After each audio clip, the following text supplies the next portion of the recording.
할렐루야. 오늘 하루도 주님의 은혜가 저와 여러분에게 함께 하시기를 주의 이름으로 축원합니다. 여러분, 오늘은 고린도후서 12장 말씀을 통해서 사순절 고난 시리즈 두 번째 설교로 바울의 가시라고 하는 제목으로 말씀을 나누려고 합니다.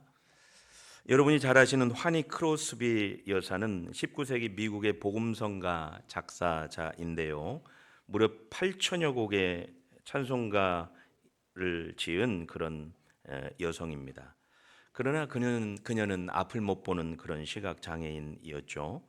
그녀는 우리가 너무나 잘 아는 찬송가들을 여러분 작사했는데, 예수로 나의 구주 삼고 주 예수보다 더 귀한 것은 없네 등 수많은 찬송가들의 작사자예요. 여러분, 그녀는 생후 6주 만에 의사의 실수로 앞을 볼 수 없게 되었지만 이를 비관하지 않고 그렇게 고백합니다. 내가 태어나자마자 앞을 볼 수 없게 된 것을 하나님께 감사합니다. 왜냐하면 천국에서 내가 처음으로 보게 될 얼굴이 우리 예수님의 얼굴일 테니까요. 여러분, 그리고 자기는 보지 못해서 오히려 하나님을 더 깊이 묵상하고 잘 보게 되었노라고 그녀의 인생을 간증하고 있습니다. 그래요, 그녀는 가시 같은 그런 그녀의 인생의 고난을 하나님의 섭리로 받아들였고 그것을 찬양으로 승화시키고 좋으신 하나님을 찬양하고 있는 거예요. 우리에게도 그런 은혜가 있게 되기를 주의 이름으로 축원합니다. 여러분, 우리 인생 역시 누구나 가시 같은 약점이 있습니다. 어떤 사람에게는 질병이 가시이기도 하고, 또 다른 사람에게는 관계의 아픔이 가시이고, 경제적인 문제가 항상 가시 같은 약점이기도 합니다. 그러나 여러분, 가시 같은 약점으로 어떤 사람은 무너지기도 하고 어떤 사람은 오히려 더 강해진 사람도 있게 됩니다. 여러분, 왜 우리 하나님은 완벽한 사도 바울이 아니라 가시처럼 약점 많은 그런 바울을 쓰셨을까요? 바울은 자신의 약점을 말할 때 오늘 그 약점이 얼마나 크고 고통스러운지 사탄의 사자, 육체의 가시라는 표현을 쓰고 있어요. 7절 말씀해 보니까 여러 계시를 받은 것이 지극히 크므로 너무 자만하지 않게 하시려고 내 육체에 가시고 사탄의 사자를 주셨으니, 여기서 말하는 가시는 여러분 헬라어로 가시 스콜롭스라고 하는 단어인데요, 날카롭고 뾰족한 막대기란 뜻이에요. 그냥 조그마한 그런 바늘 같은 가시가 아니에요. 뾰족한 나무 가시. 여러분, 그러니 얼마나 아프겠어요. 바늘 하나만 찔러도 아파 죽겠다 그러는데, 여러분, 바울이 가진 약점 가시에 대해서 학자들은 말하기를 여러 가지 이견들이 많은데요, 앞을 잘 못 보는 안질이다. 돌아다녀야 되는데 보이지가 않으니까 어때요? 갑자기 넘어지는 간질이다. 여러분, 위장병이다. 아니, 사도행전에서는 언어 전달 능력이 부족한 말더듬이라고까지 말하기도 합니다. 그러니까 얼마나 힘들어요. 여러분, 바울이 표현한 사탄의 사자 같은 이 가시들은 그냥 단순히 내가 좀 힘들다는 정도의 표현을 넘어서 뭐예요? 날카롭고 뾰족한 막대기로 실제로 자기를 치고 때리고 괴롭히는 영적인 공격처럼 느껴졌다는 표현인 거예요. 그래요, 여러분, 바울은 지금 그냥 조금 불편해요, 그런 말이 아니에요. 그런 정도가 아니고 날카롭고 뾰족한 이 가시 때문에 너무 괴롭고 힘들어 죽겠다고 호소하고 있는 거예요.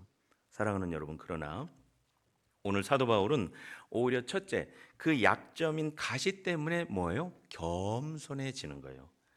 자, 우리 옆에 있는 분에 그렇게 얘기했습니다. 약점 때문에 겸손해질 수 있습니다. 시작. 여러분, 그래요. 고린도 후서 12장 1절에서 5절까지 그 앞의 내용을 보면 바울은 지금껏 자신이 경험한 환상과 계시를 말하는데요, 그는 14년 전에 이미 3층천 천국을 경험합니다. 아무나 할 수 없는 영적인 자랑거리죠. 또 빌립보 3장에서 보면 자기를 소개할 때 8일 만에 할례를 받은 이스라엘 족속이고 베냐민 지파요, 히브리인 중에 히브리인이요, 율법으로는 바리새인이요, 가말리알 문화에서 수약한 그 당시 최고의 로마 시민권을 살 정도로 금수저 집안인 부자 아들이에요. 자랑할 거리가 많죠. 화려하고 멋지고 자랑할 만하죠. 여러분, 예전에 바울이라면 뭐예요? 이 모든 것들이 입만 열면 그냥 그의 자랑거리였을 거예요. 근데 다메섹에서 부활하신 예수님을 만난 후에는 그는 180도 완전히 바뀌어집니다. 고린도전서 15장 8절 이하에 보면 모든 사도보다 더 작은 나라고 표현하고, 에베소서 3장에서는 이제 사도가 아니라 모든 성도보다 지극히 작은 자보다 더 작은 자라고 표현하고, 심지어 나중에는 죄인 중에 괴수라는 표현을 쓰고 있는 거예요.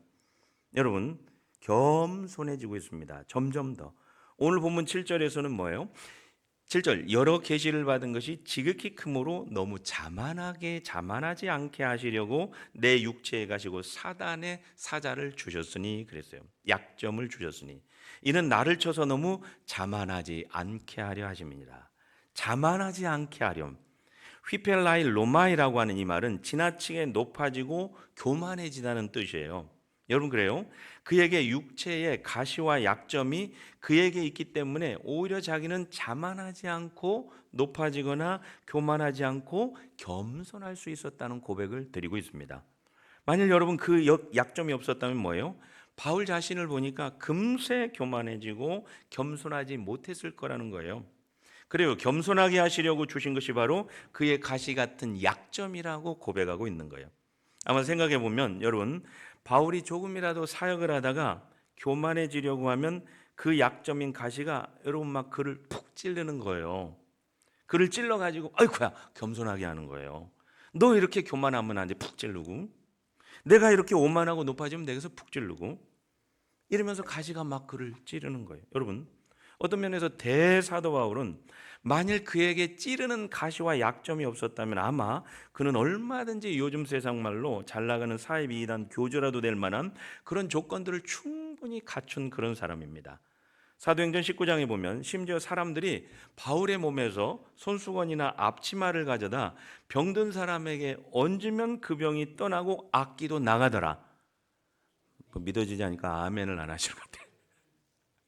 손수건을 한번 던져볼까요, 여러분? 바울의 손수건만 던져도 가서 직접 친히 안수하는 것도 아니고 그냥 손수건만 앞치마만 가져가도 여러분 병이 났는데 얼마나 교만방자해질 수 있는 조건이에요. 병이 났고 귀신들이 떠나고 수많은 사람들이 그를 따르고 그를 하나님이요 신이라고 말할 정도로 큰 능력이 나타나는 거예요. 여러분, 아마 그냥 뒀다면 교만이 아마 머리 끝까지 올라가서 하늘 높은 줄 모르고 교만해졌을 거예요. 그러나 그때마다 그 가시가 바울을 찌르는 가시가 되어 쿡 찌르서 그를 아프게 하는 거예요. 조금이라도 교만 비스무리하면 푹 찔러가지고 교만하면 안 되지. 겸손해져야지. 더 납작 겸손하게 엎드리는 거예요. 사랑하는 여러분, 바울이 오히려 그 가시가 은혜인 거예요. 그 찌르는 가시와 약점으로 인해 낮아지고 겸손해지고 또 겸손해질 수 있는 이유가 되는 거예요. 오늘 우리에게도 그런 은혜가 있게 되기를 주의 이름으로 축원합니다. 근데 여러분, 세상은 어때요? 조금만 뭐가 잘나도 그냥 금세 교만하고, 여러분 한번 옆 사람 보세요. 얼마나 교만방자하고 눈이 날카로운지. 조금만 뭐가 있고 외모만 조금 잘나도 여러분 온 동네를 다 다닙니다. 집안에 있질 않아요. 자기 얼굴 보여주려고. 여러분, 조금만 뭐가 가지고 잘나고 뭐가 학적으로 남편 자랑, 아내 자랑, 자식 자랑, 돈 자랑, 학교 자랑, 아주 자랑천지입니다. 입만 열면 자랑하다 보니까 여러분 뭐예요? 많은 경우에 우린 너무 쉽게 교만해지고 남 우습게 보고 여러분 우쭐대고 남 이야기 잘 듣지 않습니다. 여러분, 우리가 오늘 이렇게 겸손할 수 있는 이유가 뭘까요? 아마도 여러분 남들이 모르는 아마 그 큰 질병 때문일지도 모르겠어요. 남들이 모르는 경제적인 어려움이나 해결하지 안 되는 나의 큰 상처와 고통 때문인지도 몰라요. 어쩌면 오늘 내가 겸손할 수 있는 이유가 되는 거예요. 여러분, 약점이 오히려 우리를 겸손하게 합니다. 바울은 이처럼 그를 교만하지 않고 겸손하게 하기 위해서 주님이 나에게 약점인 찌르는 가시를 주셨다고 오히려 감사의 고백을 드리고 있습니다.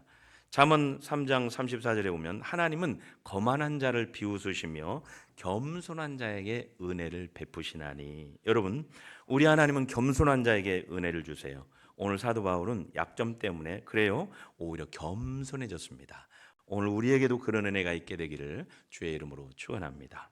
여러분, 사도 바울은 둘째, 오히려 가시 같은 약점을 자랑하고 있습니다. 할렐루야. 할렐루야 할 만합니까? 여러분, 많은 사람들은 약점이 있으면 뭐예요? 누가 볼까 봐 뭘 자랑해요? 숨기려고 하고 애쓰고 야단법석 아니에요? 사실 그래서 인생이 좀 피곤할 때가 많죠. 근데 바울은 오늘 오히려 약점을 드러내놓고 자랑하고 있습니다. 9절. 이러므로 도리어 크게 기뻐함으로 나의 여러 약한 것들에 대해서 자랑하리니. 여러분, 여기 약점을 기뻐하고 자랑한다는 건 뭐예요? 여러분, 자랑하는 사람이 있나요? 약점을? 없어요. 저는 잘 보지 못했어요. 아니, 사실 약함을 자랑하라, 그게 말이 돼요? 약점은 여러분 어떻게든지 숨기고 감추고 여러분 어떻게든지 들키지 않으려고 하는 게 약점 아니에요? 바보가 아닌 이상 여러분 누가 약점을 드러내놓고 자랑을 해요?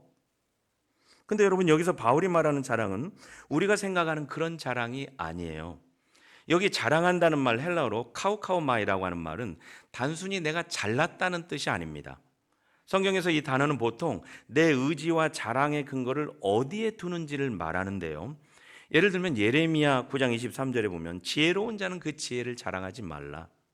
용사는 그 용맹을 자랑하지 말라. 부자는 그 부함을 자랑하지 말라. 그 다음 말씀에 자랑하는 자는 이것으로 자랑할지니 나를 아는 것이니라 그랬어요. 여러분, 나를 아는 것이니라. 나 하나님을 아는 것이니라. 하나님을 경험하는 것, 하나님의 능력을 체험하는 것이 자랑거리다. 여러분, 당시 사람들의 자랑거리가 뭐예요? 부와 힘과 지혜를 자랑하는 그런 시대 아니에요? 우리도 그렇잖아요. 사람들은 지금도 학벌, 능력, 권력, 돈을 자랑하고 있습니다. 근데 여러분, 우리 하나님은 말씀하세요. 그건 자랑거리가 아니다. 왜냐하면 그것들은 곧 변하고 없어지고 사라질 건데, 오늘 우리 하나님은 진짜 자랑할 것은 나를 하나님을 아는 것이니라. 여러분은 얼마나 하나님을 알고 계세요? 아니 근데 하나님을 아는 게 왜 자랑인가요? 자랑하는 자는 이것으로 자랑할지니 나를 아는 것이니라. 예레미야 9장 24절 그 다음 절에 보면 나를 아는 것이냐 그러면서 나는 인애와 정의와 공의를 행하는 여호와인 줄 깨닫는 것이라. 여러분, 여기서 말하는 하나님의 인애와 정의와 공의를 깨닫는 것, 바로 하나님을 아는 것을 자랑이라고 말합니다. 우리가 순순하게 여기는 그런 자랑거리 말고, 세상 사람들이 말하는 자랑거리 말고, 여기 하나님을 안다는 것은 단순히 하나님이 있다, 그분이 있는가 봐, 그렇게 아는 게 아니고 그분의 성품을 부부간처럼 경험하고, 그분의 사랑을, 인애를, 자비를 경험하고, 그분의 정의를 경험하고, 그분의 인도를 경험하는 것, 하나님이 내 인생을 붙들고 계시다는 것을 아는 것. 여러분은 얼마나 하나님을 알고 계세요? 그것을 자랑하고 있는 겁니다. 오늘 사도 바울 역시 같은 말을 번복합니다. 빌립보서 3장 8절 이하에 보면 내 주 그리스도를 아는 지식이 가장 고상하기 때문이라. 가장 값있고 고상하고 귀하고 자랑거리라는 거죠. 오늘 바울의 자랑은 약함 자체가 아니에요. 나는 약하니까 난 안지리고 간지리고 나는 말도 못하니까 그걸 자랑하는 게 아니에요. 뭐예요? 내 약함 속에서 그리스도의 능력이 나타나는 것을 자랑하고 있는 거예요. 사랑하는 여러분, 오늘 본문은 나의 여러 약한 것들에 대해서 자랑하리니 이는 그리스도의 능력이 내게 머물게 하려 함이라. 약했는데 그리스도의 능력이 머물지 않아요. 자랑거리가 없죠. 약함은 약함입니다. 괴로움은 괴로움입니다. 괴로움이 없다고 말하고 괴로움을 자랑하라는 말이 아니에요. 그 괴로움과 약함 속에서 하나님의 능력과 인애와 자비와 정의를 경험하고 있는 것, 그것을 얘기하고 있는 거잖아요. 바울이 말하는 자랑은 내 약함이 아니라, 내 가시가 아니라 내 가시와 약함 때문에 하나님의 능력이 내 인생에서 더 분명히 나타나기 때문에 그래요. 그래서 그 약함을, 그 가시를 나는 오늘 자랑한다고 말씀하고 있는 거예요. 여러분, 그래서 바울은 그의 약점을 결코 여러분 숨기지 않습니다. 우리에게 당하는 크고 작은 바람과 풍파를 여러분 숨길 필요가 뭐가 있겠어요? 그럼 부끄러운 게 아닙니다. 넘어질 수 있고 아플 수 있는 거예요.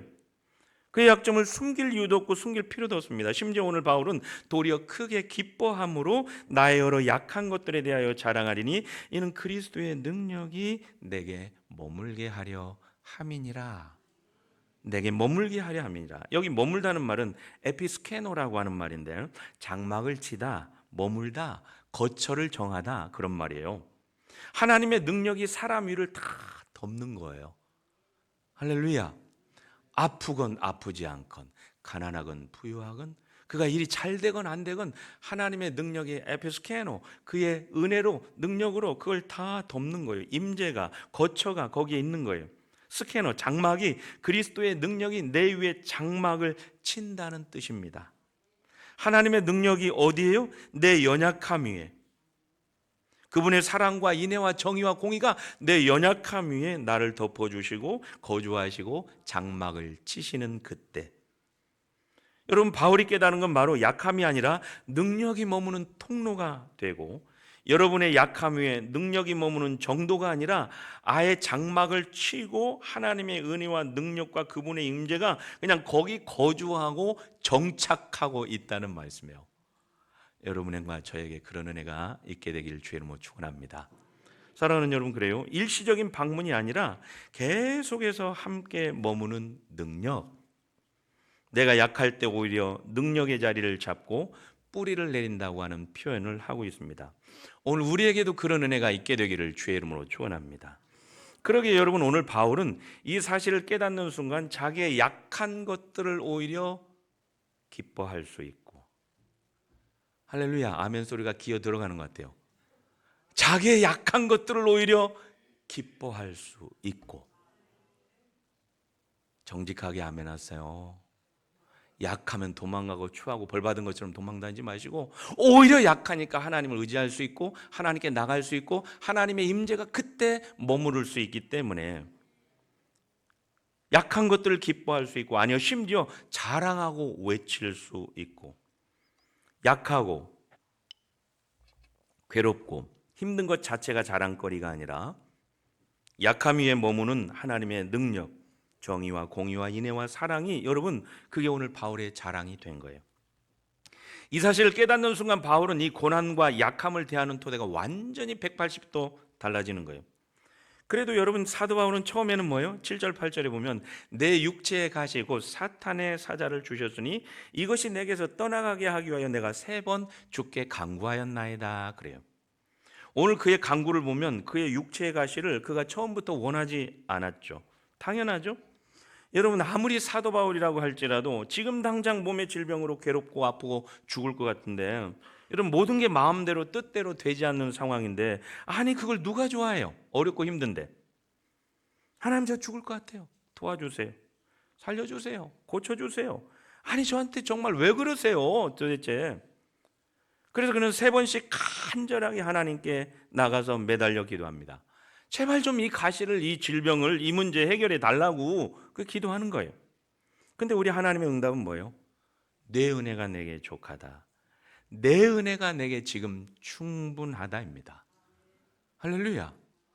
여러분, 기도는 하는데 하나님이 내 은혜가 내게 충분하다. 여러분, 바울은 3번이나 떠나게 해달라고 간구합니다. 왜 그래요? 그만큼 힘들어요. 힘들었습니다.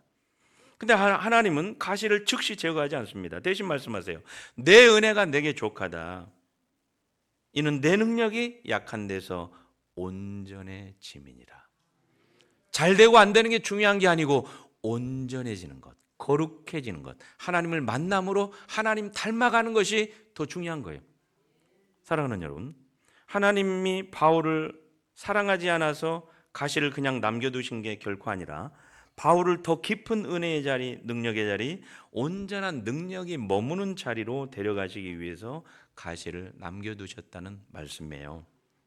9절, 나에게 이르시기를 내 은혜가 내게 족하다. 이는 내 능력이 약한 데서 온전해짐이니라. 그러므로 도리어 크게 기뻐함으로 나의 여러 약한 것들에 대하여 자랑하리니 이는 그리스도의 능력이 내게 머물게 하려 하심이라. 하나님의 은혜가 저와 여러분에게 늘 머물러 있게 되기를 주의 이름으로 축원합니다. 여러분, 그래요. 내가 약할 때 내 능력이 아닌 주님의 능력이 나에게 나타납니다. 내 힘으로 감당할 수 없으니까. 여러분, 실제 우리 인생도 마찬가지 아니에요? 실제로 사람들이 가장 감동받는 이야기는 뭐예요? 완벽한 사람 이야기가 아니에요. 그래요. 사람들이 감동받는 이야기는 실패했다가 다시 일어난 사람, 병을 이기고, 여러분 뭐예요? 믿음으로 감사하며 살아내는 사람들의 이야기, 절망 속에서도 믿음을 가진, 믿음을 지킨 사람들의 이야기. 여러분, 어쩌면 많은 경우에 인간에게 강점으로 보이는 그 자랑거리가 오히려 하나님이 쓰실 수 없는 가장 부족하고 연약한 부분일 때가 얼마나 많은지 몰라요. 우리는 강하다고 하는 거 그것 때문에 못 쓰는 거예요. 그 고집 때문에, 그 자랑거리 때문에 못 쓰는 거예요.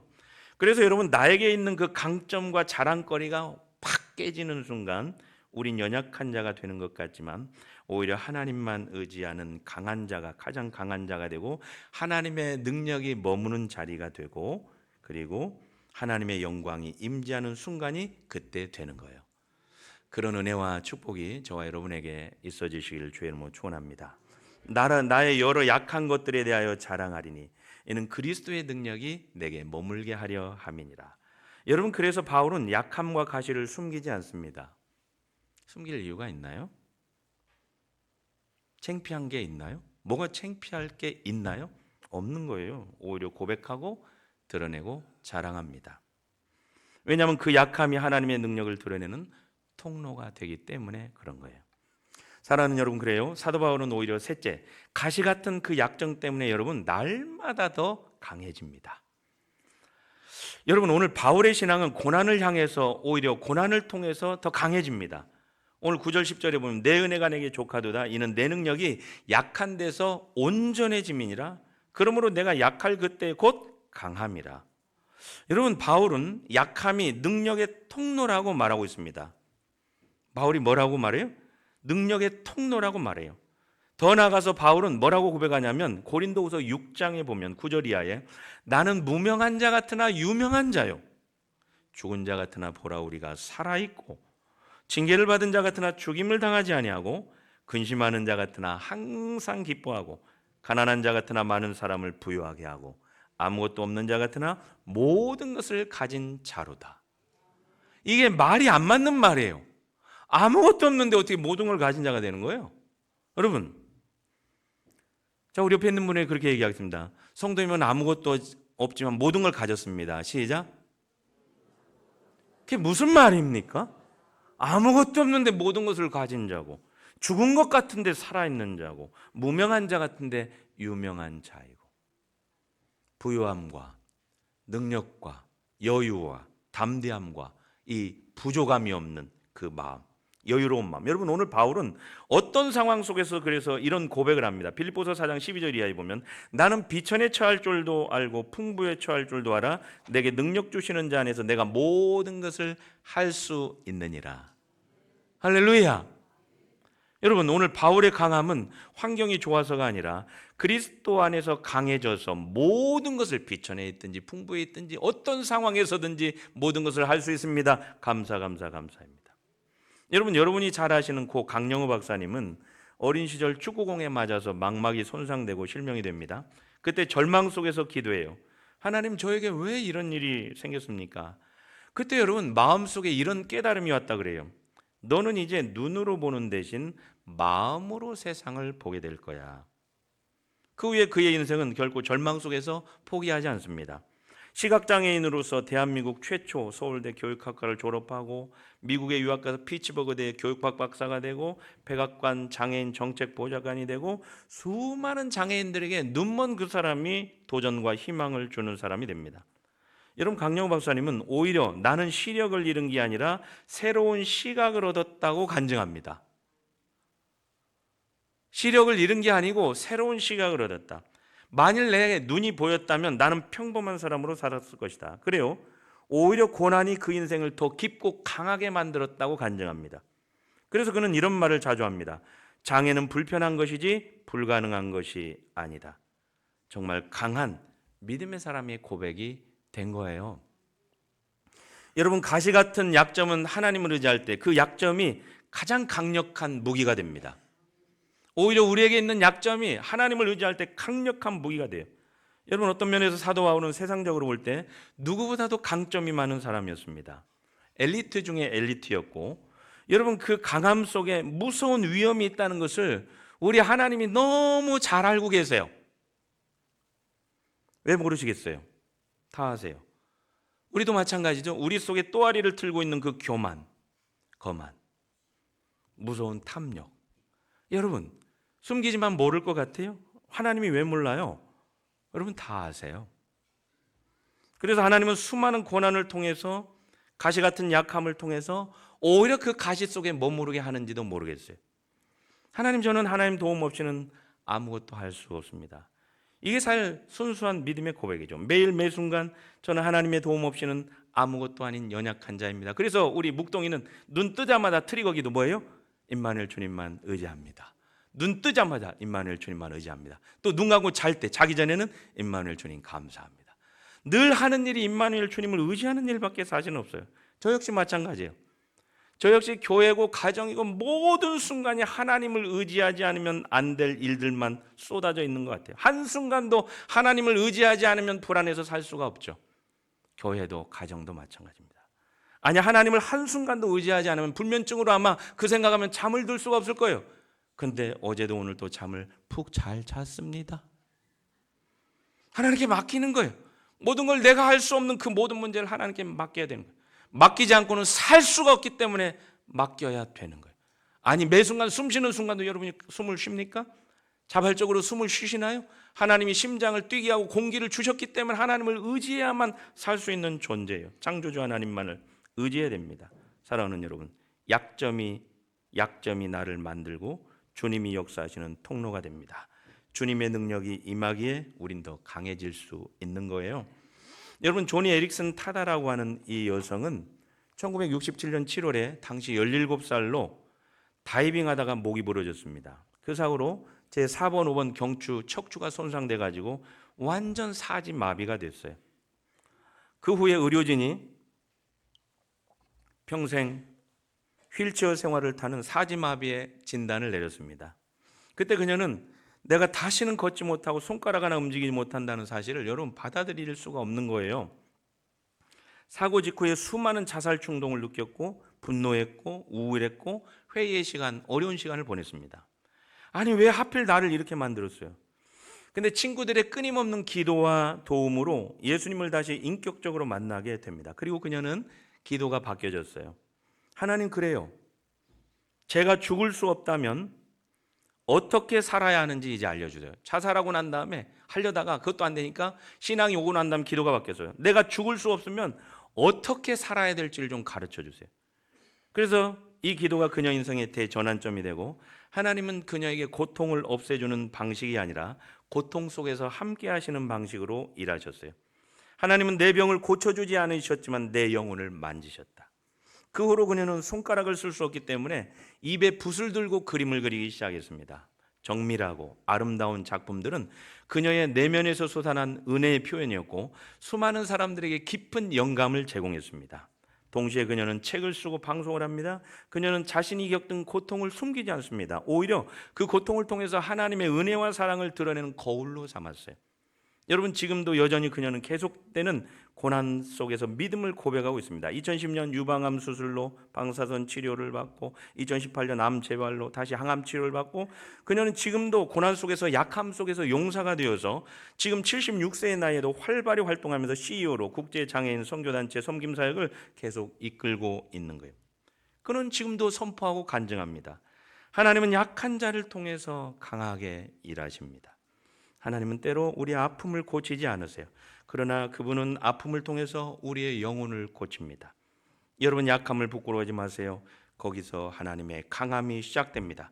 그리고 그녀는 내 육체는 마비되었지만 내 영혼은 하나님 앞에서 자유롭다고 선포하고 있는 거예요. 사랑하는 여러분, 그래요.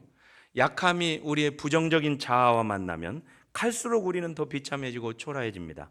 그러나 여러분, 약함이, 우리의 약점이, 가시가 하나님의 은혜와 만나면 나만의 강력한 능력이 되고 누구도 넘볼 수 없는 신앙 인생의 위대한 간증이 우리에게서 나오게 되는 거예요.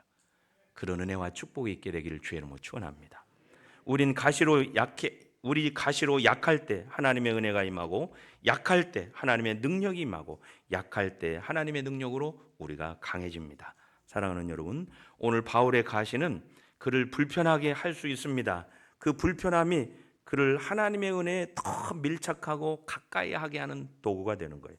바울의 약점은 어떤 면에서 사람들 앞에서는 혹시 체면을 구겼을지는 몰라도 여러분, 하나님 앞에서는 그 무엇보다 강하고 완전한 능력의 통로가 되는 거예요. 사랑하는 여러분, 강할 때도 약할 때도, 때로는 병약할 때도 건강할 때도, 잘 될 때도 안 될 때도, 내리막길에서도 오르막길에서도, 모든 순간 육체의 가시가 존재할지라도 임마누엘 주님만 의지하는 강력한 신앙 용사들이 되시기를 주의 이름으로 축원합니다. 내 은혜가 내게 족하다. 이는 내 능력이 약한 데서 온전하여 짐이니라. 내가 여러 약한 것들을 자랑하리니 이는 그리스도의 능력이 내게 머물게 하려 함이라. 내가 약한 그때에 곧 강함이니라. 그런 은혜가 있게 되기를 주의 이름으로 축원합니다. 하나님 감사합니다. 우리는 부족하고 연약하고 약한 존재입니다. 하나님의 은혜가 하나님의 능력이 아니면 한 시간도 한초 1분 1초도 살 수 없는 부족하고 연약한 존재입니다. 주님의 능력이 내게 머물게 해소서. 나의 약함 속에 주님의 능력을 부어 주시옵소서. 그래서 주님의 은혜로 살아가는 존재, 살아가는 신앙인이 되게 해 주시옵소서. 예수님의 이름으로 기도드립니다. 아멘.